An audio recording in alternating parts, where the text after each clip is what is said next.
जितना धन आवे, पेड़ जितना ऊंचा है उतना ही नीचे गड़ जाता है। आपके पास जितना वैभव आवे उतना ही झुक जाइए।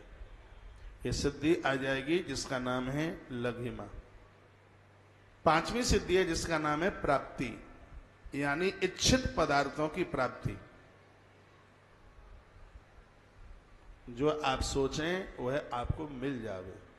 यम यम चिंतते कामम तम तम प्राप्नोति निश्चितम। इसलिए अच्छा मांगना, घटिया मत मांगना। घटिया मांगोगे तो मिल तो जाएगा। यूपी में एक जगह है, तीर्थ है नेमी सारण्य नेमिस। यहां एक कथा हो रही थी और इस कथा में एक डाकू आ गया। उसने भागवत जी का वो श्लोक सुन लिया, निगम कल्प तरोर गलितम बलम सुख मुखादिमित द्रव्य संयुतम। श्रीमद् भागवत तो कल्प वृक्ष है, इसके नीचे जो बैठ करके मांगोगे वही मिल जाएगा। जंगली रास्ता था, रात ज्यादा हो गई थी और वो वहीं सो गया पांडाल में, और सोचता है कि ये बाबा लोग ऐसे ही बातें बनाते हैं या सोचने पर वही मिल जाता है। मैं सोच रहा हूं कि मेरे लिए एक चारपाई सुंदर सी बिस्तर लगी हुई आ जाए, तो कैसे आ जाएगी। इतने में 4 लोग आए और महाराज किसी के हाथ में बिस्तर था, किसी के हाथ में चारपाई थी, बिस्तर लगा करके चले गए। वह व्यक्ति सो गया उस पर। तत्पश्चात सोचता है कि भूख लगी है, अब तो बढ़िया सा स्वादिष्ट भोजन मिल जाता तो बड़ा अच्छा होता। तो सामने से 2 लोग आए और उसको जमा जमू करके चले गए। तत्पश्चात वो जमा के चले गए तो फिर कहता है, पूरे दिन का थका हूं, पैदल चला हूं, पामों में दर्द हो रहा है, यहां कोई बढ़िया सी स्त्री पाम दबाने को आ जाती तो बड़ा अच्छा होता। इतने में देखा तो अति सुंदर स्त्री सामने से आई और उसके पाम दबाने लगी। फिर सोचने लगा कि स्त्री इतनी सुंदर है, इतनी सुंदर पहले कभी देखी नहीं, और इस भयानक जंगल में यदि कहीं शेर आ गया तो हम दोनों को मार डालेगा। इतने में सिंह आया और पेट फाड़ दिया उसका। इसलिए हम बराबर कहते हैं कि ऐसी जगहों पर कामनाएं शुभ हों, चिंतन शुभ हो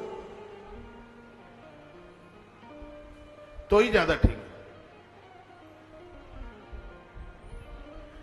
तो प्राकाम्य का मतलब है जो आप मांग रहे हैं वह आपको भैया प्राप्ति का मतलब है इच्छित पदार्थों की प्राप्ति, मनोरथ सिद्ध हो जाए, उसको कहते हैं प्राप्ति। और प्राकाम्य, अब ये सुन लीजिए, अगली सिद्धि है प्राकाम्य। प्राकाम्य का मतलब है जहां आप जाते हैं वहीं आप समा जाते हैं। समाहित होने का मतलब है एडजस्ट। ऐसा हम लोग बहुत करते हैं। कथा में जाते हैं, टूटा कमरा मिल जाए तो एडजस्ट, टूटा मकान मिल जाए तो एडजस्ट, बढ़िया कोठी मिल जाए 7 दिन के बाद तो छोड़नी है। तो कोई ऐसा नहीं है कि वो बहुत ज्यादा कुछ ऐसा लगता हो और कहीं टूटा फूटा मिल गया है तो जिसमें कहीं बहुत ज्यादा दुखित हो गए हों, ऐसा नहीं। फूल की तरह जीवन बन जाए, एक सिद्धि है और इसका नाम है प्राकाम्य। घर के लोग झेल लें। आप में भी यहां बैठे हैं, आप घर में बोझ तो नहीं बन रहे, बहू के लिए या सासू मां के लिए या पिता के लिए या पुत्र के लिए। संसार में किसी के लिए बोझ बन करके नहीं जीना।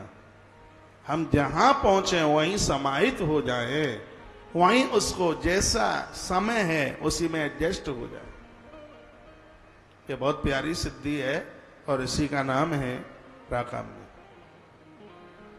तत्पश्चात अगली है जिसका नाम है ईशत्व, यानी सबके ऊपर शासन करने का सामर्थ्य। आप में ऐसे बहुत लोग हैं जिनका आदेश मोहल्ले में, गली में, घर में चलता है। वो जो कह दें उनकी बात कभी कटती नहीं। यह ईशत्व, जब जीवन में ईमान होता है, जीवन में सच्चाई होती है तो लोगों के पास ये सिद्धि चल के आती है। ईशत्व, ईशत्व का मतलब है उनका शासन सब जगह चलता है। शासन चलने का मतलब है उनकी बात मानी जाती है। महापुरुषों के पास ये सिद्धि होती है, इसलिए तो उनकी बातों के ऊपर विश्वास किया जाता है। उनकी बात मान ली जाती है कि महाराज जो कह रहे हैं वही सही है। ये सिद्धि है। हनुमान जी के पास में यह है, और इनके दरबार में जो इनको धोख लगाता है, बंधन करता है, प्रणाम करता है, उन लोगों की बात कभी कट नहीं सकती। कहीं लोग उनकी बात को मानेंगे और 8वीं सिद्धि है जिसका नाम है बसित्व।